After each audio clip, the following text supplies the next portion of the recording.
സങ്കീർത്തനങ്ങളുടെ പുസ്തകം 46 അധ്യായം 10 തിരുവചനം. ശാന്തമാവുക, ഞാൻ ദൈവമാണെന്നറിയുക. ഞാൻ ജനതകളുടെ ഇടയിൽ ഉന്നതനാണ്, ഞാൻ ഭൂമിയിൽ ഉന്നതനാണ്. ദൈവം സംസാരിക്കുന്നത് നിശബ്ദതയിലാണ്. എന്നാൽ നമ്മുടെ ജീവിതം ബഹളമയമാണ്. ഹൃദയം അസ്വസ്ഥമായിരിക്കുമ്പോൾ അവിടുത്തെ സ്വരം കേൾക്കുവാനായിട്ട് നമുക്ക് കഴിയുകയില്ല. ഏലിയ പ്രവാചകനെ നോക്കുക.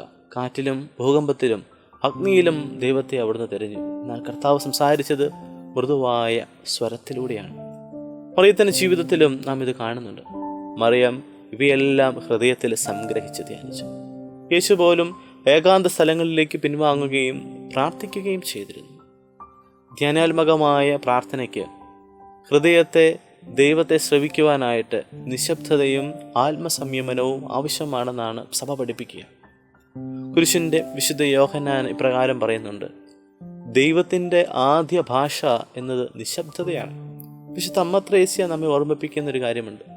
പ്രാർത്ഥനയിൽ പ്രധാനം ഒരുപാട് ചിന്തിക്കുക എന്നതല്ല, മറിച്ച് ഒരുപാട് സ്നേഹിക്കുക എന്നതാണ്. ഈ നോമ്പുകാലത്തെ ബഹളങ്ങൾ കുറയ്ക്കുക. ശാന്തമായ പ്രാർത്ഥനയിൽ സമയം ചെലവഴിക്കുക.